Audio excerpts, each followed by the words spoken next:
What is up, 2K crew? Welcome to episode 77. And if you're a betting person, after watching this episode, you better go buy a fucking lotto ticket because that's a lot of sevens. And you know what? If you actually do hit, make sure to take care of your boys over here at the Turbo and 2K show, where we give you our amateur opinion on everything sports. So, ladies and gentlemen, a few episodes ago, we did our way too early MLB predictions, and this year it was actually extremely way too early because now it's a totally different animal now. So we're gonna jump in and give you our up-to-date, not even way too early because hell, 2Ks, this is the last week that we're going to be recording without baseball. So super stoked for that. But yes, lock in your seats, ladies and gentlemen, because we're gonna dive in and give you our division winners, our wild card, almost said wildcat, our wild card teams, and some of our postseason awards. So, without further ado, yes, sports are coming back. And you know we talked previously on the show here, but you and I had some reservations about. Is this actually going to happen? What is it going to look like? How long is it going to last? And so some of the numbers I saw over the weekend, 2Ks, is that MLB is extremely happy with the lack of numbers of people testing positive. They said that there was 5 or 6 days in a row where there was 0 positive tests. So I take that as a very encouraging sign. So here's to hoping that that continues, and regardless of who your fandom lies with, I'm sure we want everyone to be safe and happy, and just so we can get out and hopefully by this time next year we can actually go out to a game and enjoy it live. So, all right, yes, with the 60 game schedule, and I think too what's kind of going to be weird is it's not only 60 games, but the NL Central plays the AL Central, NL East plays the AL East, and so on and so forth. So you're going to see a lot of matchups that we normally don't see on a regular basis, which is kind of cool in a way that you're going to get. It's going to have more of a local feel, a local camaraderie. So that can be a storyline in and of itself. And on top of that. Correct me if I'm wrong, but they're going to have 40 division games, 20 interleague games. Correct. So, yeah, we're going to get to see some matchups that we're not usually used to seeing. So, I'm excited about it. I'm excited. And if you take a look over your shoulder there, 2Ks, we got a Cubs White Sox scrimmage going on here on ESPN. So that's always a cool sign. It still is rather odd to see no one in the stadium. Yeah. But I think that's something that we're just going to have to come to grips with for right now. And if you guys have watched any of the Tigers inter-squad scrimmages, it's like they pipe in crowd noise, so you're not just hearing the announcers talk. So that's kind of cool too. Otherwise, especially with some of the Tigers announcers, that would be extremely rough. Yeah, extremely rough. I think we're talking about old boy Kurt Gibson. Yeah, he can talk about all of his lettering and coding on how he keeps books, which makes no sense but to anyone other than him. I was always really hard on Rod and Mario. I always thought that they were shitty, and I think most people would agree with me. But man, they're not. I didn't think it could get any worse. Right. And it just blows me away how bad they are now. Now, as a baseball person, I'll take Kurt Gibson over Rod Allen any day. Even though Rod Allen seemed to think he was God's gift to baseball, but when you play baseball in Japan, there's a reason why you're playing in Japan is because you're not good enough to play in the States, brother. So keep that in mind. And Shepard, who they have now, he's their color guy now. I do actually somewhat like him. I mean, there's no question that he loves Detroit and that I just think that he's really, really upbeat. And these last couple of years, since he's been working there hasn't been a whole lot to be really, really upbeat about when it comes to Detroit Tigers baseball. So you are very. He's always trying to find the positives, and there's not a lot of positives. And then Gibby's just he's just so flat. There's no question that he knows the game, but he's just so flat, and it's just not it's just not the gig for him. You know, my favorite person to listen to, and actually the games that have been streamed that we're streaming and watching that way. They have Dan Dickerson, who does their radio. Yeah, and he is very good. And he doesn't have any interest in leaving radio to do the games, the actual Fox Sports games. But he's actually pretty good to listen to. He knows the game very, very well, and plus he just has a perfect voice for. Of course, he's radio. Yep. Yeah, yep. I mean that's it's one of those things. It's you got to have a great voice for radio. So, and on that way too, it's a different. You have to, doing radio. You have to describe the game differently than on TV. TV, people are seeing a visual, whereas on radio, you have to describe everything, and you have to be as colorful and thorough as possible in a short amount of time. Yep. So it's a whole different skill set, and I could see too from that it might be kind of boring to go from radio to TV, and it wouldn't. And from what I understand, he's been doing it for many years, so he's definitely very, very good at it. So, but yeah, I mean, with Gibby, I think a lot of it, there's some of it you can kind of chalk up to his Parkinson's too, which is sad because he was off to a great start as a manager, and I think without that he'd still be managing and be doing an awesome job. Yep. So, but yeah, I mean he's one of those guys as a Tigers fan you have to love, But it just might not be the right gig for him. And all those guys really the same way. I mean, as a Tigers fan, you love and you respect Jack Morris for everything, going back to, 84 World Series team. And then same can be said for Dan Petrie, another one. But they're just not, they need to be doing like Alan Trammell. I respect him. He knows that doesn't have the voice for that, so he hangs out in the dugout and teaches Spencer Torkelson how to play third base and working on his infielding and all that stuff. Well, maybe these guys that are up there trying to talk need to, Jack Morris could probably help some people down in the bullpen. It's very true. Couldn't hurt. So, pick what you're good at instead of trying to do something that, I respect it. I know that they're just trying to stay around Detroit and stay around, the organization, but man, they're not very good. Yeah, it's, maybe it's just another one of those things where the whole Detroit organization has problems putting people where their strengths are. Yes, so. yes. Well, 2Ks, let's dive into this. My plan was to actually go through and look at what we actually did predict, and I was lazy. I'll be the first to admit it. I was lazy. Well, and it's hard to it's really hard to look at that because, they're going to be playing a lot of division games, but at the end of the day, it's not really going to be... the whole format is so much different. We were kind of planning for, at least I think at the time, we were kind of planning for 100 games, and now we're talking about 60 games. So to me, everything is basically thrown upside down. Right. And I think this is just going to be there's going to be a lot of. You're going to have your obvious teams. The Dodgers are going to be there. The Yankees are going to be there. But I think there's going to be a lot of teams that kind of surprise some people. Yeah, so. I think it's going to be. I think the main thing is it's going to come into effect and be kind of a dominating factor is how deep is your team? How deep is your bench? How deep is your bullpen? We've talked about the ability to have that, like, I think it's 20 or 40 man squad. You can transfer players back and forth from. So, but that just goes to show how deep is your farm system? Where's everything with that? So you could see a team with an extremely deep farm system just kind of outlast. I'm not going to say the Yankees because their fucking farm system's loaded, and so is the Dodgers. So you could see some teams with a very deep farm system that are bringing these kids up and down and stuff like that. Outlast some teams because they don't have the depth that's needed. But on the other hand, too, it's 60 fucking games. It's not like it's 162 that we can do this. So it's gonna be it's gonna be interesting. It's gonna be something like we've probably never seen before because it's ultimately a 60-game playoff race. Yep. So it's gonna depend on teams getting out into a fast start, into a hot start. Because if you fall behind and you're 1-12.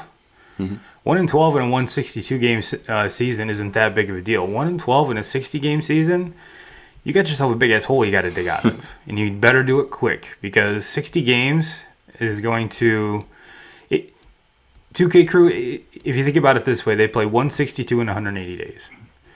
And a lot of those are travel days, a lot of them are off days, but I think they're doing away with a lot of the travel days just simply for the fact that they're all local, or more local, I should say. Mm-hmm. You know, you're not having an East Coast team having to fly out to the West Coast and vice versa. So and that's another thing too, is if you play in like the NL East or the AL East, you never have to leave your time zone. Mm-hmm. So the time change isn't going to get you.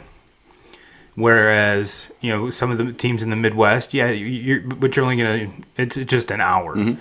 It's not like the 3 hours, you know, going from East Coast to West Coast. So, but yeah, that's a whole other aspect to it too. And which I really didn't even think about till I was listening to the Dallas Braden talk about it. And, you know, he was an Oakland guy. Mm-hmm. So he's like, it does take a toll absolutely. On your body going from, you know, that's why usually East Coast teams will do a West Coast swing where they're out there for like 2 weeks, mm-hmm. and then vice versa. So it'd be almost impossible to do. Like if you're a Yankee, finish up a 3-gamer in the Bronx, then have to fly out to Seattle mm-hmm. and play a 3-gamer there, and then come back to Florida and play a 3-gamer there. The scheduling crew isn't that big of an asshole to do that. So. Yeah, just I mean, there's going to be a lot of little aspects here that I think that add up to be they're going to be way more important than either one of us or any one of us can really think about, because we've never done this before, never done it before. So 2Ks, I'm going to name a division, and I want you to give just you know what? Yeah, fuck it. Let's break down the whole division. Start from worst to first let's start off with the big guns, the AL East. You want to start from the top or start from the bottom? Start from the bottom. And speaking of the AL East, another bit of news is that Canada is not allowing the Blue Jays to play any games mm-hmm. in Toronto. So. I was you and I were kind of talking about it a little bit last night. You know, the dogs are obviously really pissed about this too. But you were saying they're looking at playing their home games in Buffalo. Mm-hmm. So that when you're putting your list together, I mean, how you have 0 home field advantage for the whole season. Mm-hmm. So is that going to are you going to take that into account when you're talking about the Jays? Yeah, I don't know. Yeah, I don't know. So. Give me your worst to first in the division. It's for as far as the worst team, I think it's pretty obvious. The Orioles be bottom of the barrel. The Orioles would be kind of down there pressing with teams like the Tigers and everybody for the first pick of the draft again.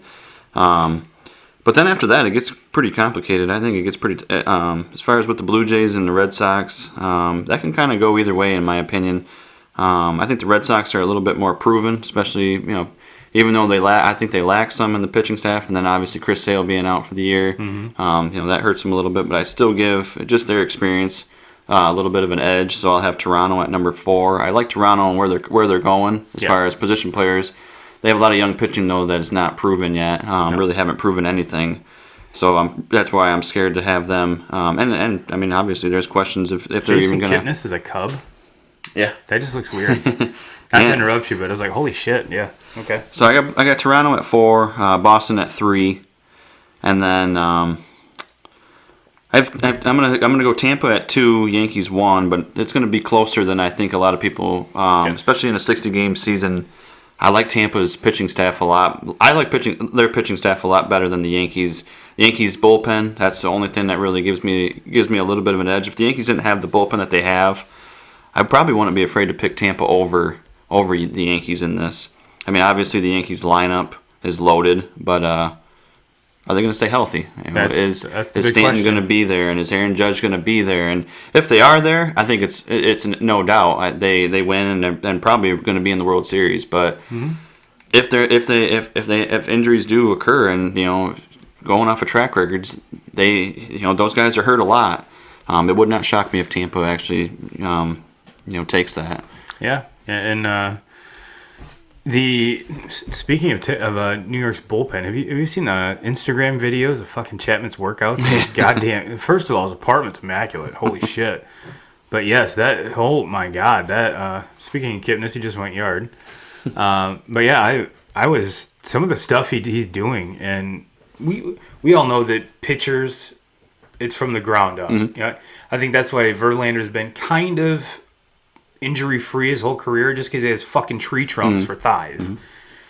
Chapman's the same way, but Jesus, man, is that okay? And I would really hate to be Altuve because not only is he going to hit you hit you 103 right between the numbers, he's probably going to pick you up and use you as a bat. That dude is fucking jacked. Fucking jacked. But I mean, and the Yankees bullpen, I say, they're the best bullpen in baseball. I mean, as far as with proven track record guys. But when you start talking about Tampa's, especially their starting rotation, they have 3 guys in their starting rotation that could probably be an ace for most teams in baseball. And talking about Charlie Morton, Tyler Glass now, and then Blake Snell. Blake Snell kind of coming off of a little bit of a rocky, sophomore season compared to his kind of injury. Yes. But him being healthy, I mean, he's already won a Cy Young, so we know how good that he can be. And so for talking about those 3 guys, I mean, I'm pretty hard pressed to find a better 1-2-3 punch in all of baseball as far as starting pitching goes. No, I think this is going to be a very bounce back year for Blake Snell. I mean, last year obviously didn't go as planned. He had some injury setbacks, and I just think he's prone for a big year. I really do. But I'm with you with the Orioles. I mean, pretty much the Orioles. I'm not gonna put the Tigers in the bottom of the barrel, but them, obviously the Marlins. Thank you, Derek Jeter, and maybe the Royals. Yeah, Royals are another one. Yeah, they're gonna be there, and if the Orioles keep getting good picks, they should not be in this position for very long. But I'm going Orioles, and I'm gonna follow you with the Blue Jays. Just simply for the fact that they're not playing at their home park. And I'm not sure if this stadium in Buffalo is a dome. But dome teams, that's kind of part of their home field advantage is having to have that dome. And yes, I know 2K crew that the Rogers Center roof can be opened. I've actually been in the Rogers Center when that happened. So yes, I'm very, very well aware of it. But you cannot argue the prospects that hell, I mean, we really can't even call them prospects anymore. Just the young kids that are that have come up for the Blue Jays are just going to mash. I mean, they're going to be the 2016 Cubs on steroids. I really do believe that. But they're not there yet. They're not there yet. And then I'm going to put my Red Sox right where you did. I think the Red Sox can contend for a wild card, but I think they're going to fall a little short. And yes, you're seeing me being realistic as fuck because I am. Their pitching staff is not isn't where it needs to be. Oh, absolutely, and especially when you take Sale out of that. In their bullpen too, they didn't do a whole lot in the offseason to address their bullpen, and I'm more worried about those things than I am about the loss of Mookie Betts. I really am. I really am. And but on the upside, we're going to get to see what Verdugo does. Do some of the kids from their organization make their way up? I would highly doubt that Duran will come up, but you never know. You never know. Maybe a Jeter Downs. Yeah. Never know. So we shall see where that leads them. But I'm going out on a limb, and I'm putting the Yankees at second. I'm a firm believer in what they're doing down there in Tampa. Now, you give me 162 games, no, the Yankees are going to be the first. But I think that just the overall aura with that team, they can get hot and stay hot for 60 games.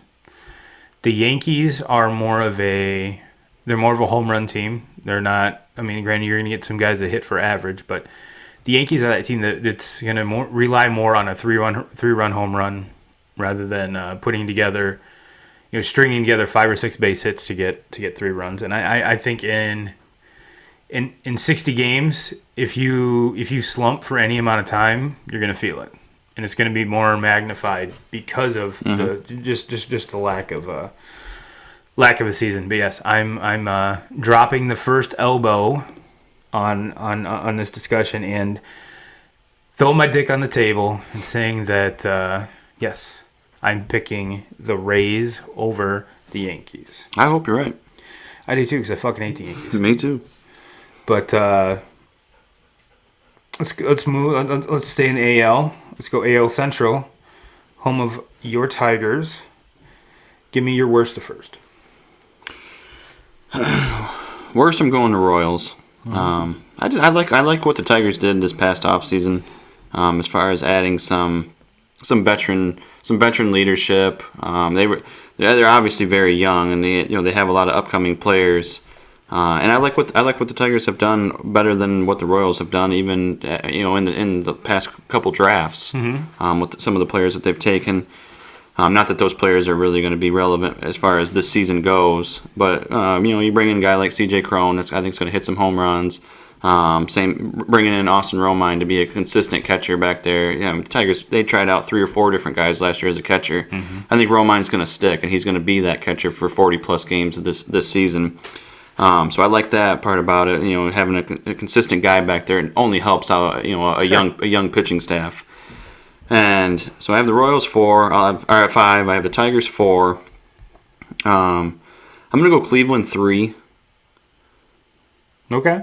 I don't know. I think the whole situation there with Frankie Lindor and them signing them to the arbitration deal instead of it just shows the whole organization like we're not here to spend money, and I think that can play a kind of affect an entire clubhouse when Absolutely. You can't, there's not a person in that entire clubhouse that doesn't want Frankie Lindor there. He's just that kind of guy. He's the best shortstop in baseball. Yeah. We're talking about probably a top 5 player in all of baseball. And you're going to just let that guy walk? I mean, it's obvious that they're not going to pay him. They don't value him the way that probably 28 other teams, at least in Major League Baseball, are going to value him. And it also goes to show you that if you are in that clubhouse and if they're not going to pay him, yeah, who are they going to pay? Are they going to pay me? Yeah. How long am I going to be here? Yeah. Is this just a temporary thing until I hit my free agency and I'm going to walk? Yep. So you're right. It has to, especially as tight as these guys are and as much as they talk. It has to. Yep. It has to.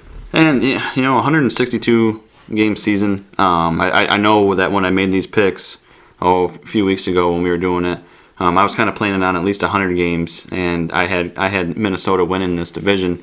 But now with a 60-game stretch, I love what the White Sox are doing, and these young kids that they have. There's going to be, I think what's going to hurt the White Sox the most is not having fans there, because if with this young team, they have to be about as excited as anybody in baseball, and not to be able to have their fans there, I think is going to maybe hurt them. But I'm going with the White Sox, and I know that there's some question marks with the starting pitching, with the pitching staff as a whole, really.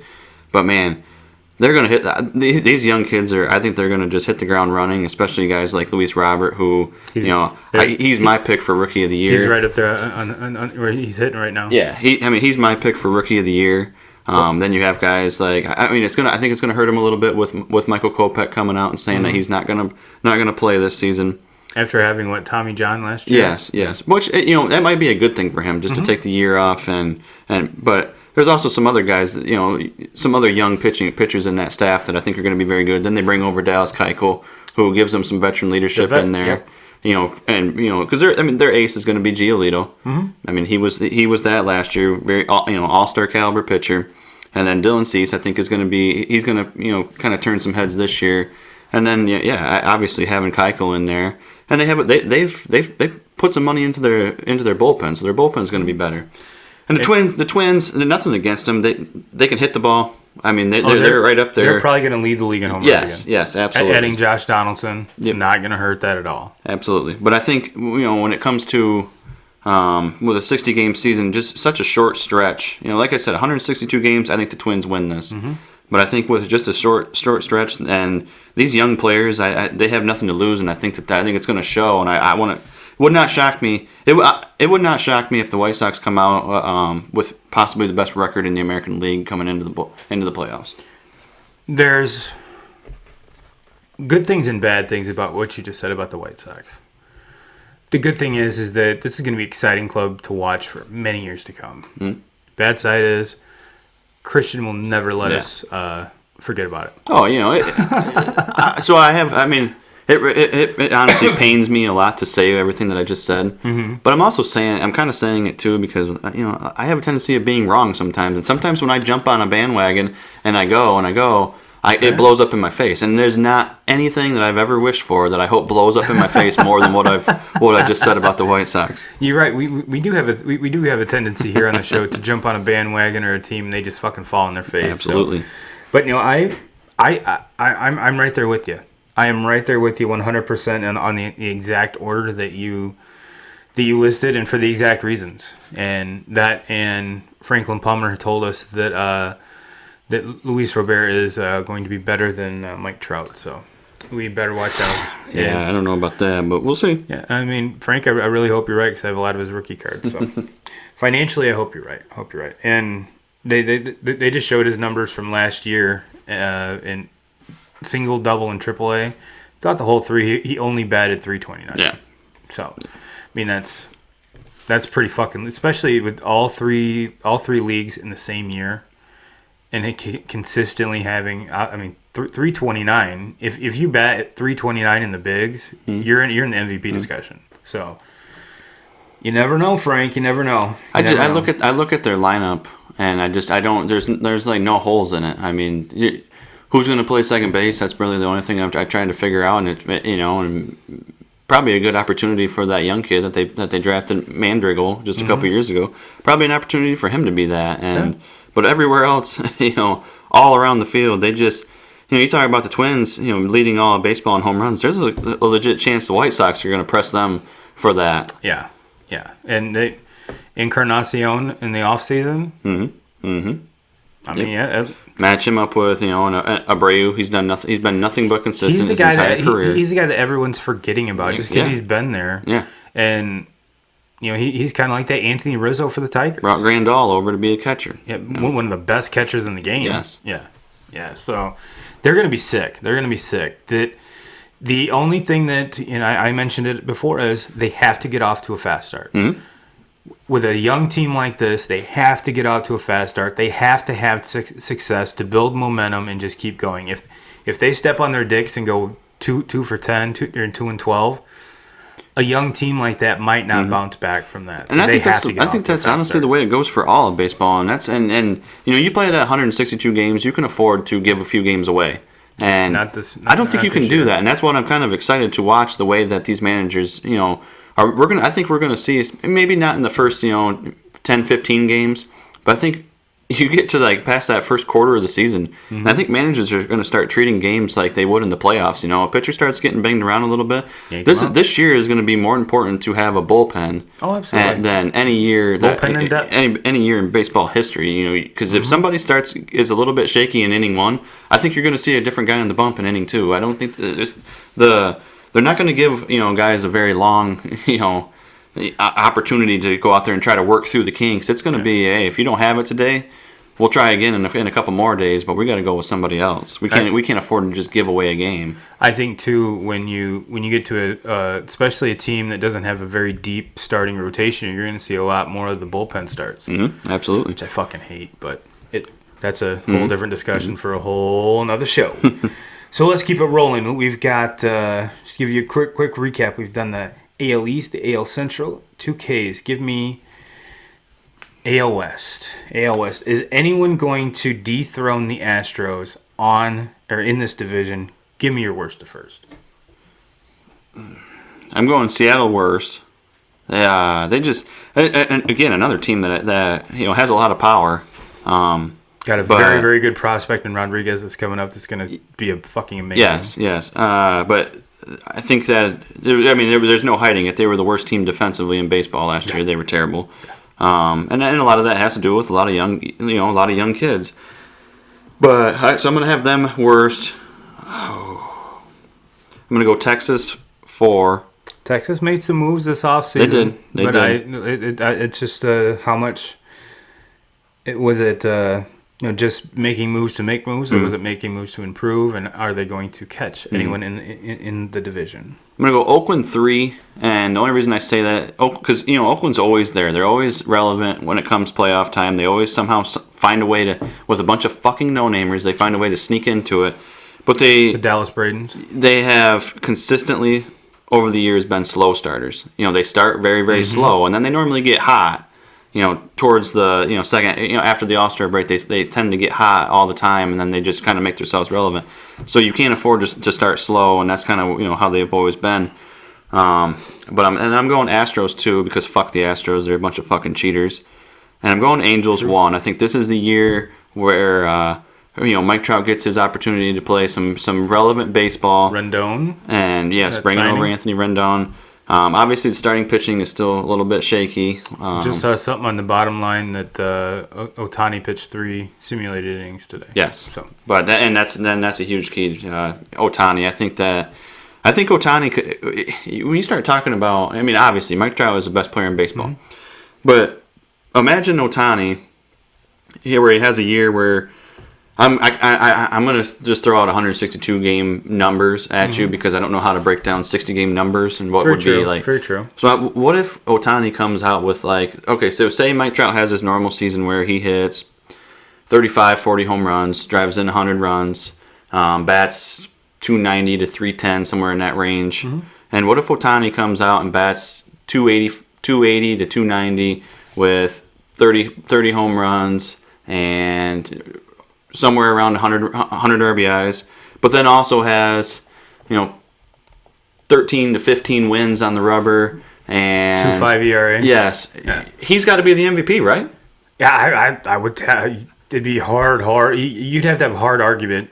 Trout would have to hit 55 home runs. Yes, that's to.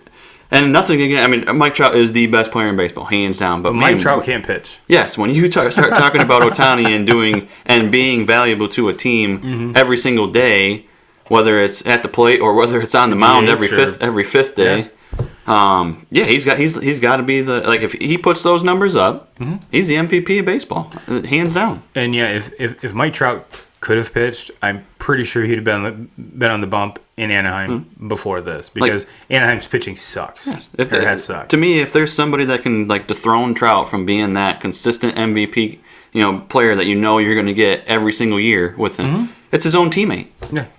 We just haven't been able to see it, unfortunately, because of injuries. But as far as the two most exciting players in all of baseball play on the same team. Yeah. And thank Christ they're not managed by Brad Ausmus any longer. Yeah. Thank God they actually have a real now fucking they have manager. Probably maybe the best manager in all of baseball. Yeah, that's going to be huge. That's going to be huge, and I'm going a little different on this. I agree. Mariners at the bottom, Rangers are following or just a tad bit higher. But the 3 teams at the top, I think what this is going to come down to is them beating up on themselves. Those 3 teams right there.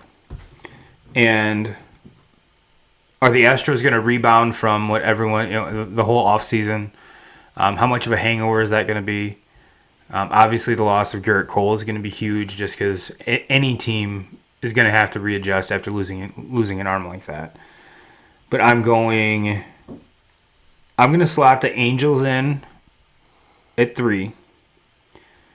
I'm going Stros 2, A's 1. And I think that when you put everything together, the Astros have the most complete team. The Angels are there, but I haven't seen it yet. The A's with that young core and a lot of young arms, even though I haven't seen it for a long time. And yes, I'm taking a page out of Dallas Braden's playbook, and I'm giving the nod to the A's. Just because of the way they finished last year. I think if they would have played that way the whole year, they might have won the division over the Stros and not had to play the play-in game. So yeah, I'm I'm giving the nod to the A's to win that division. Let's move to the National League 2Ks. Let's keep it rolling. Let's go NL East. Probably one of the more to me overall. I think the American League has better teams, but I think division-wise, I think the divisions are closer in the NL, and it's going to be harder because again, like we said, 40 games against your division, 20 games interdivision, but you're going to be seeing these teams time and time again. You're going to be beating up on each other. It's going to be like Big Ten football. Oh yeah, where everyone's going to beat the shit out of each other, and whoever rises to the top is going to rise to the top, but they're going to be battered and bruised. So, but I think that the divisions are closer in the National League, but I think some of the better teams lie in the American League. But the National League East, top to bottom to top, who you got? Obvious pick for last, Marlins. Again, you could thank Gary Jeter for that. I got them at the bottom. 4, I'm going Washington. Washington got very hot at the right time last year. But I don't see it happening again. You take a guy like Anthony Rendon and he's gone. He was the reason why. He was the reason why they even made it to the playoffs last year. They wouldn't have been in the playoffs if it wasn't for him just carrying the team arguably to get there. NL MVP. Yes, he was arguably the last year's NL MVP. So I have them at 4. 3, 3 I'm going with the Mets. I really like the Mets pitching rotation a lot. They're offensively a little bit shaky. I know what you're gonna get out of the first 3 or 4 batters in the lineup, but after that it gets a little bit. Compared to the other two teams I'm about to mention, they just don't match up with them. Number 2, I'm going with the Phillies, and then number 1, I'm going with the Braves. The Braves are, I really like the Braves I like the Braves a lot for a 162 game season. I love the Braves for a 60 game season. I just think that team is built for a lot of success, and especially in a short season. Yeah, I'm right there with you with all of those for pretty much the exact same reasons. The only thing that might be the wild card, and I'm not saying that this would push them into overtaking the Braves, is Juan Soto.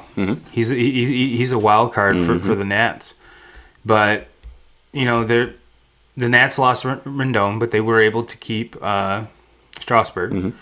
So there's a lot of the same players there, but again, they got hot at the right time.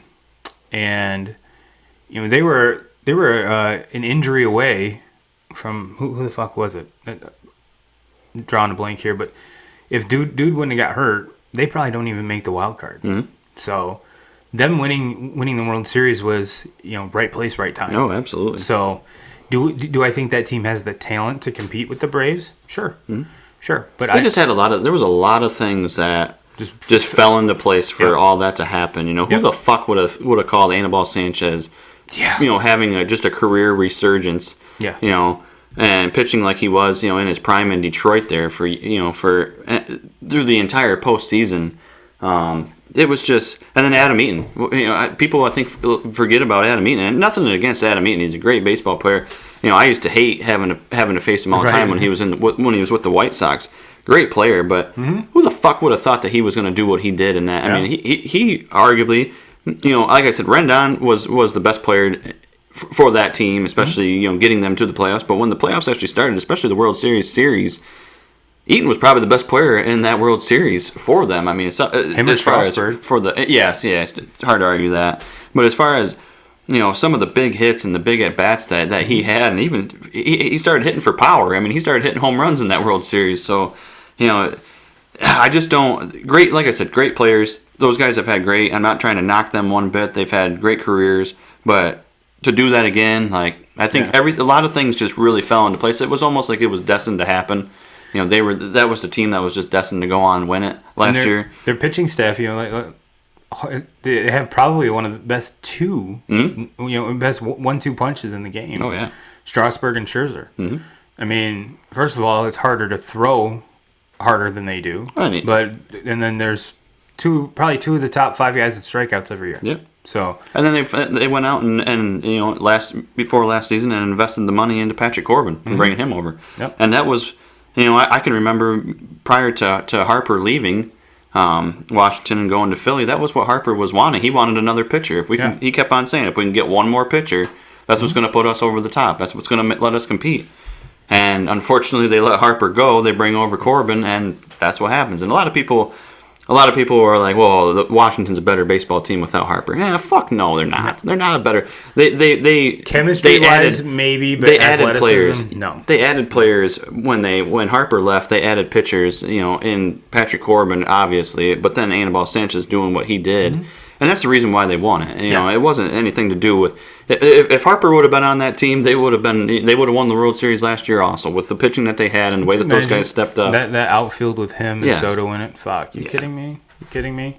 But yeah, having Harper not there opened up the checkbook to make the team deeper, not better. But which some people can argue depth is better. Yeah. But you can't go and sign a cheaper talent than Bryce Harper and expect him to do more. Yeah.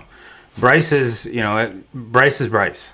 I mean, and he earned the contract that he got. Absolutely. And it was Philly's choice to not keep him there, but that's neither here nor there because the Braves are the cream of the crop in this division and one of the best teams in baseball, in my opinion.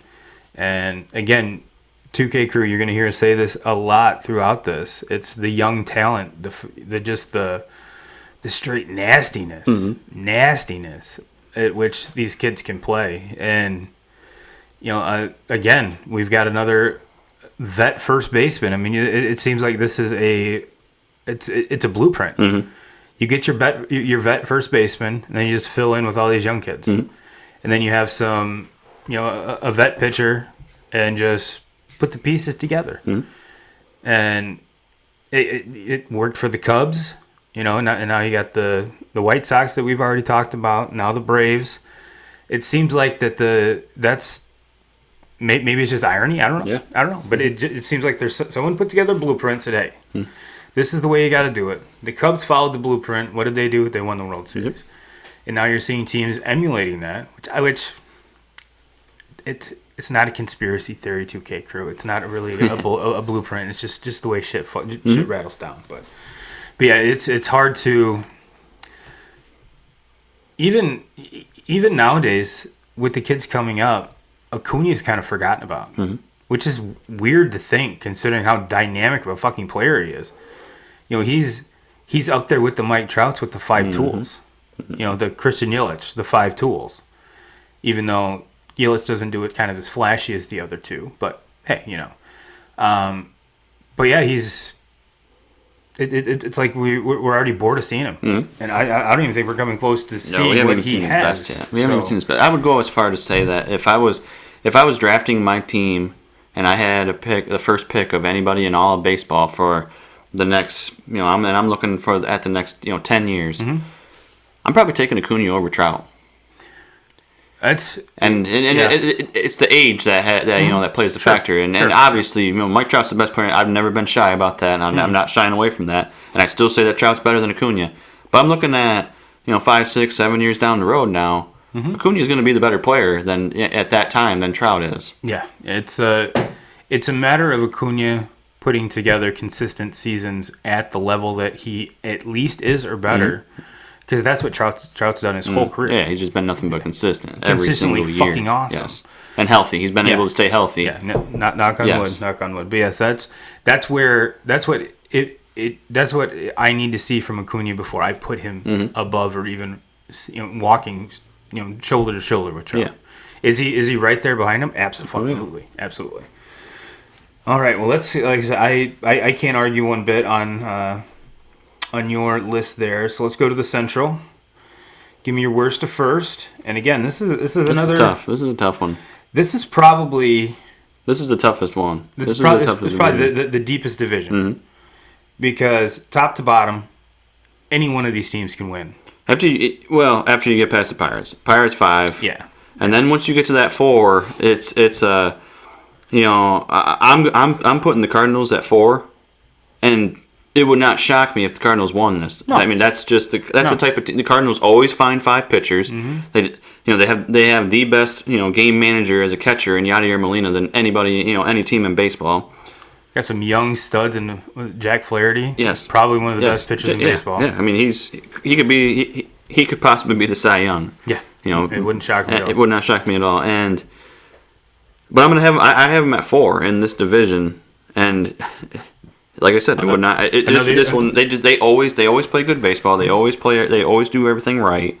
Like they always find 5 pitchers and 3 of them will fucking have an ERA somewhere in the low 3s or high 2s, and they just end up winning a lot of. They find ways to win games. They still have Paul Goldschmidt, so the talent in the top 4 teams is staggering. Yeah.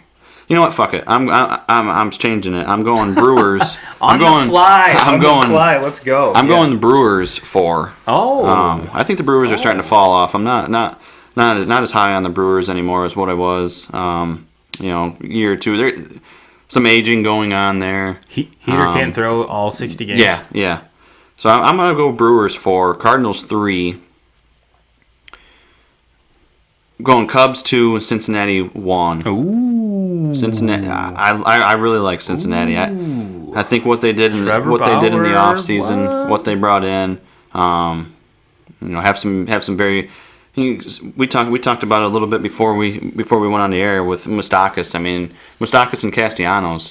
Trevor Bauer is the big name that they signed because they needed pitching, but Castellanos was the best player in Chicago after the trade deadline. Yes. I mean, Chicago was dumb for not resigning. Yes. I mean, Castellanos was the best player in Chicago, hands down. Not even a comparison. And now you had him in there to what guys like Suarez did last year, and then you got Moustakas in there and consistent Joey Votto. Yes, Votto. You know what you're going to get out of him. I'm going Reds number 1. Cubs 2. Cubs just have so many question marks pitching. Their pitching scares me, to the point where I have them at 2, and it would not shock me if they were 4.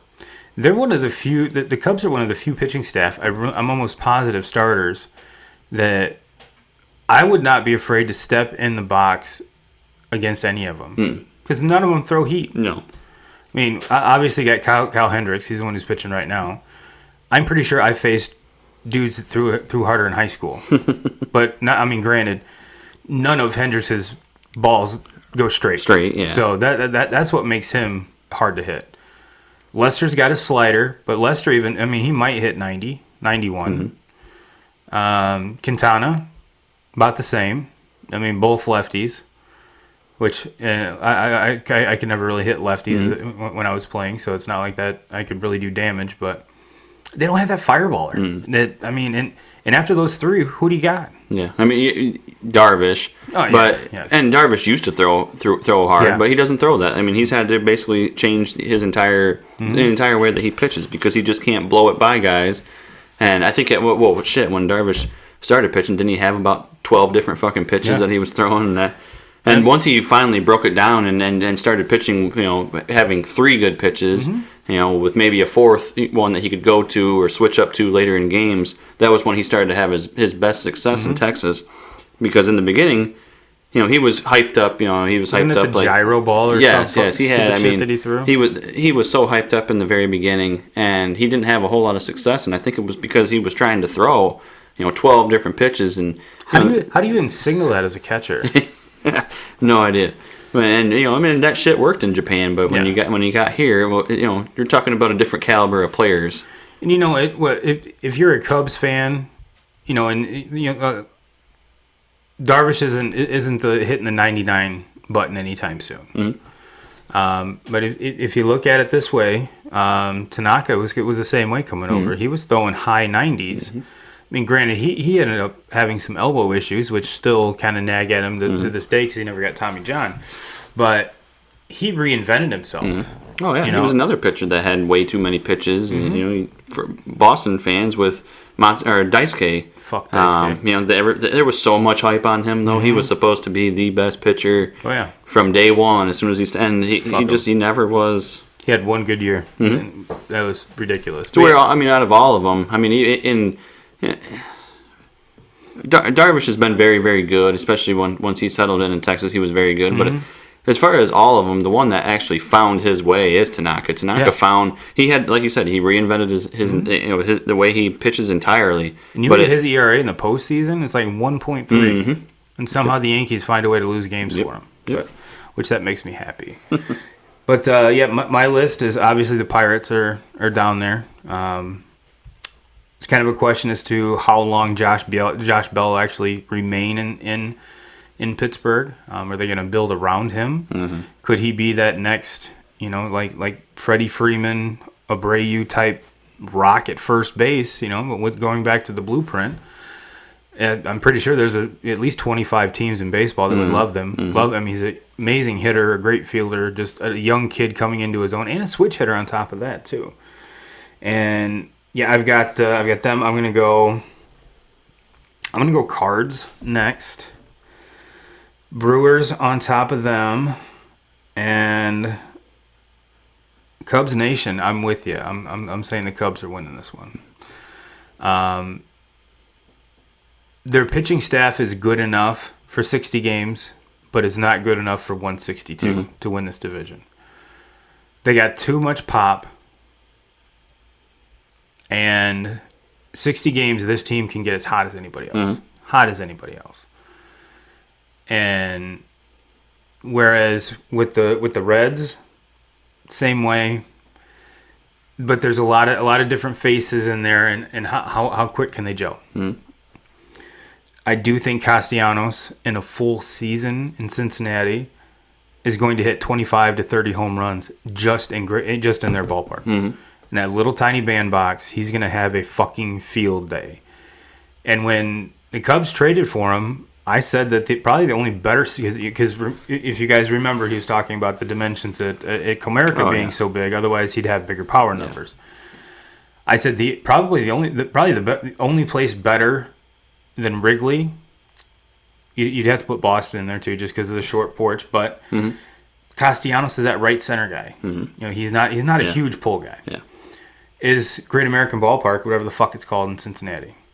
That shit is tiny. It's a bandbox. I'm pretty sure you and I could hit it out of there, and that's probably night and day compared to fucking Comerica. So he's if he wanted, and he was able to sign wherever the fuck he wanted. So he got to pick whatever stadium he wanted to go to.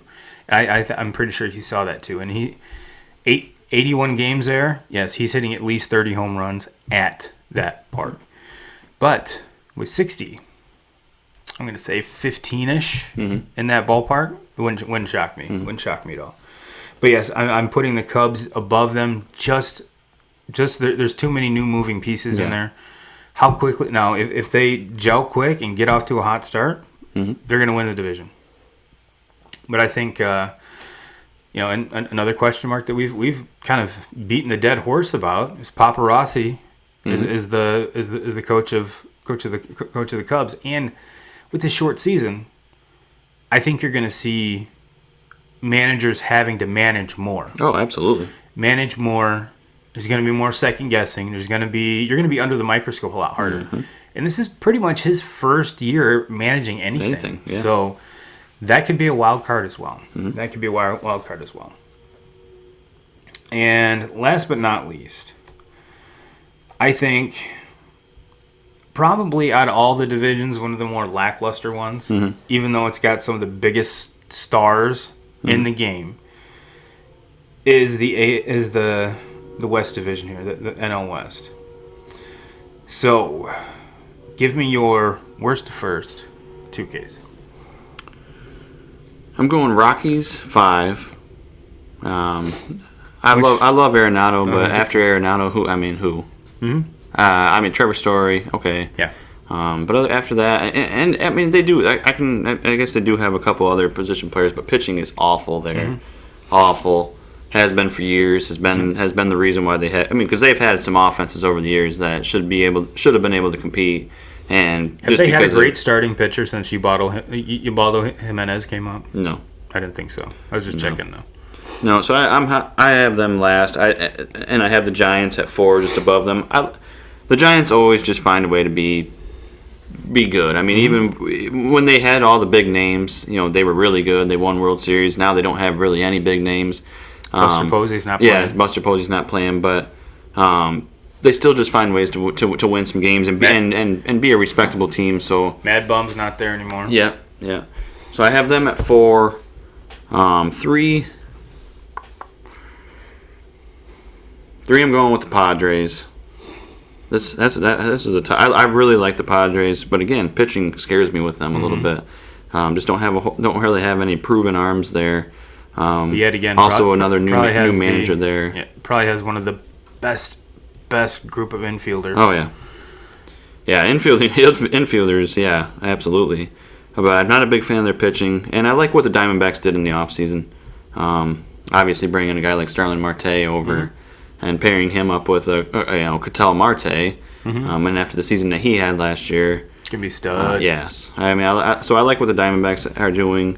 So I'm going to have them at 2, and then obviously the Dodgers 1. I think the Dodgers are the best team in baseball. Until something fucking crazy happens, there's nobody on paper, on the field.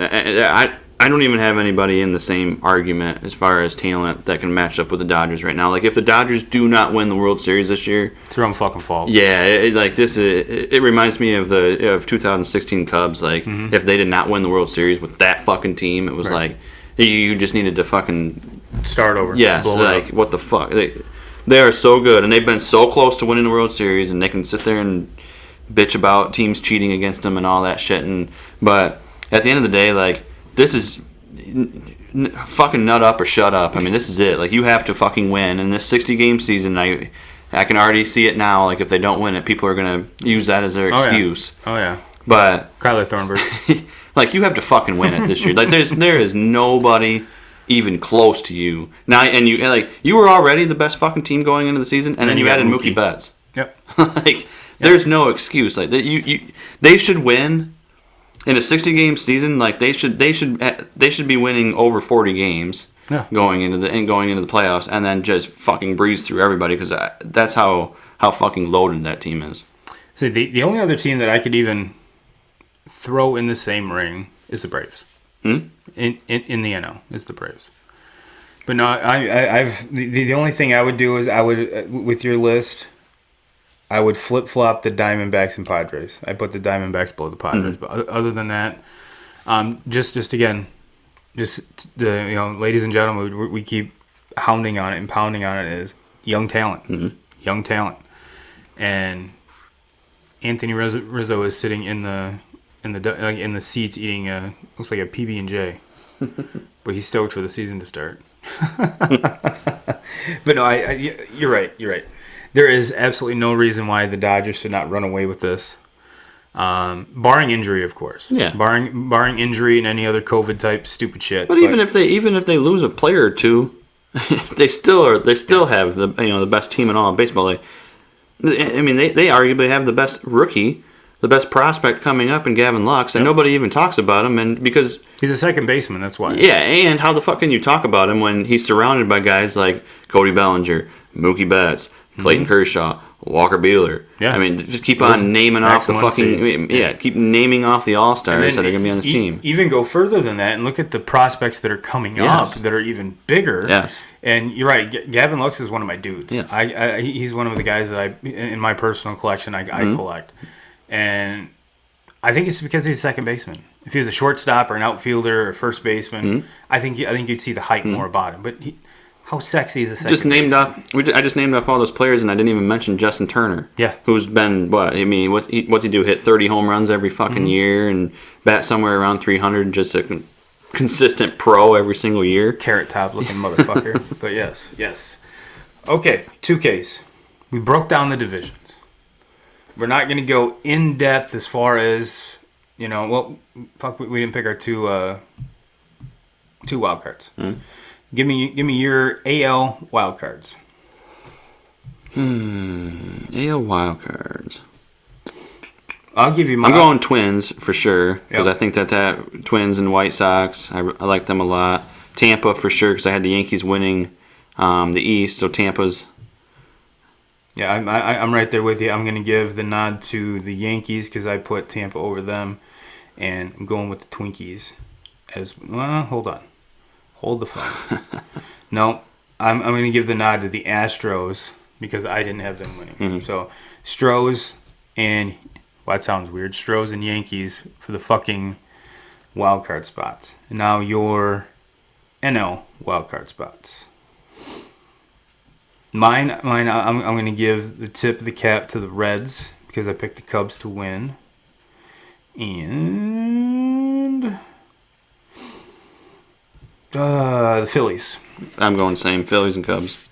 Okay, so now World Series. Can you even call it a World Series because it's 60 games? It feels weird.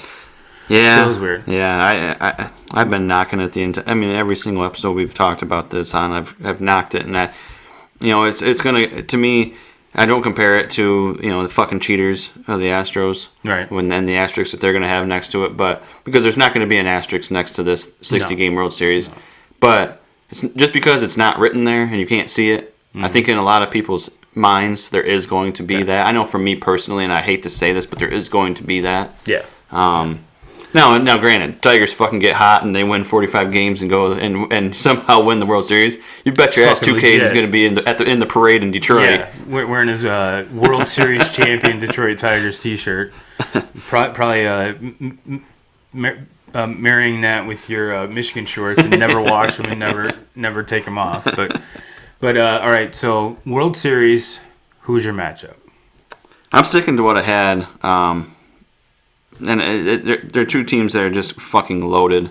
Obviously, I think there's a little bit more question marks with the Yankees. But when we did this, a month ago, I had Yankees and Dodgers, and that's what I'm sticking to. And those to me are the two best teams in baseball. Sticking with Vegas. I'm still picking the Dodgers to win it all. I'm going out on a limb. I'm going Tampa, and I'm going Atlanta. For a lot of baseball folks, it might be one of the most boring fucking World Series because it's Tampa and Atlanta. But I'm giving the Braves a nod. Giving the Braves a nod. That being said, 2Ks, give me your AL MVP. AL MVP, I'm actually steering away from Trout. And when we did this, the last time we did this, I picked Trout because, who the fuck wouldn't pick Trout? Right. But I'm going with Aaron Judge. If Aaron Judge, I'm saying Aaron Judge stays healthy, and I look back to just a couple years ago when Judge started the season off and the way he hit. How many fucking home runs did he hit right off the bat in the beginning of that season? And I know injuries played a factor, but I think if he stays healthy, playing in that little fucking crackerjack box of a stadium, and I just think he's going to hit a lot of home runs. And in a 60-game season, it would not shock me to see him hit somewhere in the upper teens of home runs and lead the American League in home runs and RBIs, and especially with that team. There's going to be guys that are on base all the time, so Trout's the better baseball player hands down. Aaron Judge has the better supporting cast, and I think when you have a really good supporting cast like that, that puts a huge boost in your numbers, personally for him. So that's where I'm giving Judge the upper hand. It's hard to argue that. It really is. It's hard to argue that, and it pains me to say because I am such a Yankee hater. But I'm gonna go Mike Trout, but in a different way.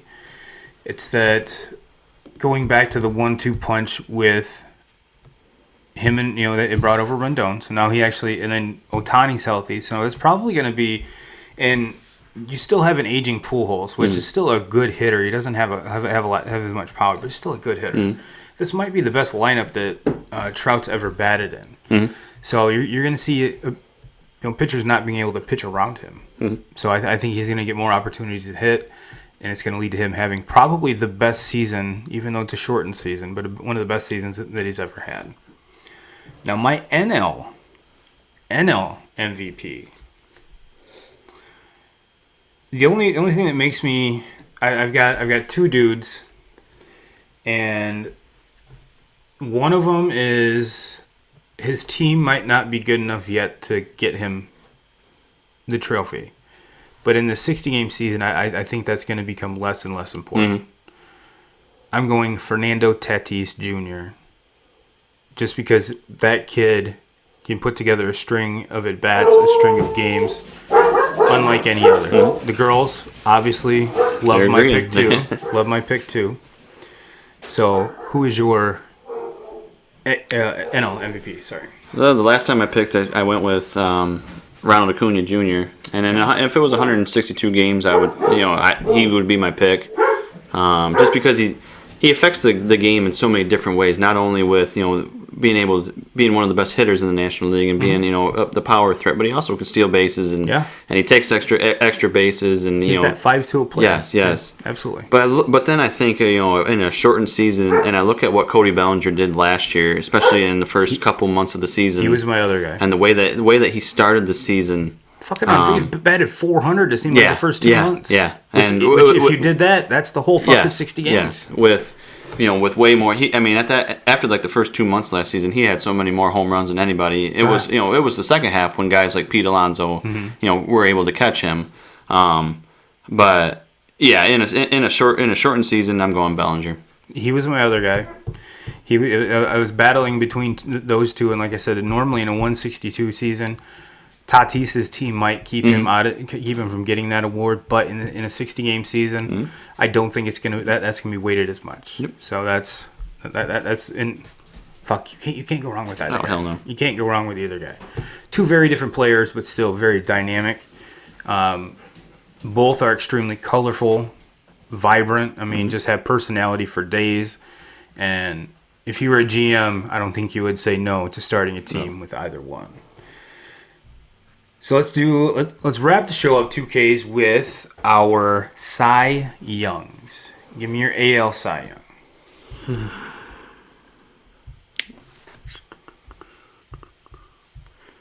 Man, AL Cy Young. Mine you've already mentioned. You've already talked about. I'm going Blake Snell. I think it's a bounce back year.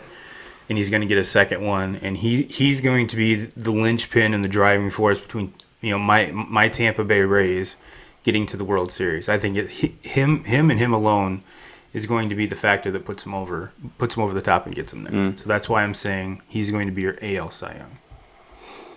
I'm going to go. This is going to shock a lot of people, but I just can't go against him, especially after last season. I'm going Garrett Cole. And Garrett Cole. Probably, arguably, him and Verlander were the best two pitchers in baseball, let alone the top two pitchers in the NL, the top two pitchers for the Astros. So, maybe them separating between leagues, one might get, they could each get one this year. They could each get one. What about your NL? Or we did AL first, NL. NL, I'm going with, and I talked about this guy earlier too, and if you were listening to the last episode, I picked him to win it then. Like I said, this team I picked him to finish fourth in their division, but it would not shock me if they finished first. And I'm going Jack Flaherty, and if Jack Flaherty pitches and is a Cy Young winner, there's probably a damn good chance that they're not going to finish fourth in that division, especially in a shortened season. But I was in between him and Walker Buehler. And I'm kind of going Flaherty because I'm a huge Flaherty fan, and I just like watching him pitch. I guess if I was going with my safer bet, I would probably go Buehler just because I think they're going to be the best team in baseball, and obviously all eyes are going to be on them. But at the same, if I picked Walker Buehler, all my fucking award winners would be from the same two teams. So time to fucking pick somewhere different. So I'm going Flaherty. I'm going to stick with Flaherty. It's hard to choose between either of them, and then you even throw into the mix the reigning Cy Young and DeGrom. I mean, granted, he had some tightness or something in his back, and he's going to be ready for opening day. But I mean, fuck, there's a lot of good young studs in the. I really like Soroka from the Braves. I like him a lot, and if it wasn't for Pete Alonso just fucking hitting home runs all last season long, I'd probably be talking about the Rookie of the Year last year. Absolutely. And I was leaning the other way between your two picks. I'm going to go Walker Buehler. And even though I didn't pick the Dodgers to win, but I still think he's going to have a very, very amazing year. So Anything else, 2Ks? I think we got it. I think we hit them all. We're a little bit over our hour mark, but that's fine. 2K crew, you guys stay safe. And you know what? Next fucking week, we get to talk about real fucking baseball. And I'm so stoked. So stoked. So, if you want to hear some more baseball, we'll see you next week. Find a comfy chair, grab a beverage, and we will see you next week. And as always, Jim Rome, we're coming for you.